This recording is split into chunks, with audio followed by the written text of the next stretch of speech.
One of the things that I find fascinating is how the quality of life we live today is orders of magnitude better than that of our ancestors.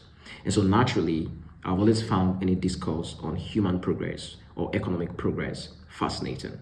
I recently read this book, Our Long Walk to Economic Freedom: Why We Live Better Than Our Ancestors. It was written by Joanne Fury. I met the author at an event some months ago, and there he graciously gave me this copy. So, what exactly is this book about? Obviously, from the title, it's on economic freedom, economic progress.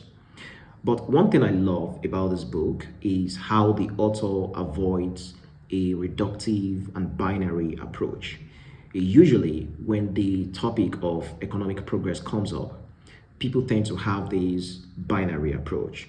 You know, the classic capitalism versus socialism debate, or the classic central planning versus free market debate. The author avoids that, but instead, the author takes you on a multidisciplinary voyage of discovery. One minute, you are reading about evolutionary theory. The next minute, you are reading about history. Another minute, you are reading about natural disasters. The next minute, you're reading about ecology. There are chapters on cultural practices like dowry and bride price. There is a chapter on agriculture and biodiversity.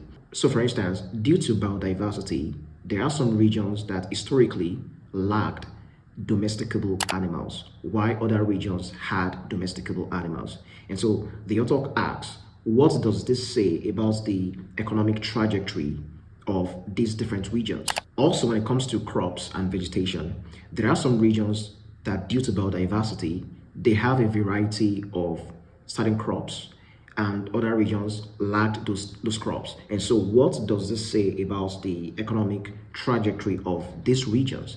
Beautiful questions. The book contains a bit of everything. That is exactly what makes this book appealing and enjoyable to read. I don't want to give much away, really. The truth is, it's been a long journey for us to be where we are today.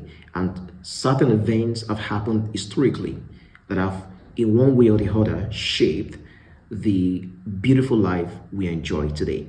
I also love the fact that the book was written from the African perspective. Now, usually when you pick up a book on economic history, it's written from the Western perspective. Not that there's anything wrong with that, but I love the fact that the author, who is a South African, contributes to this conversation from the African perspective. It makes the book a bit more intimate as you read it. It's a brilliant book, and I recommend it. If you want to have an idea of how progress came to be, I think this is a good start.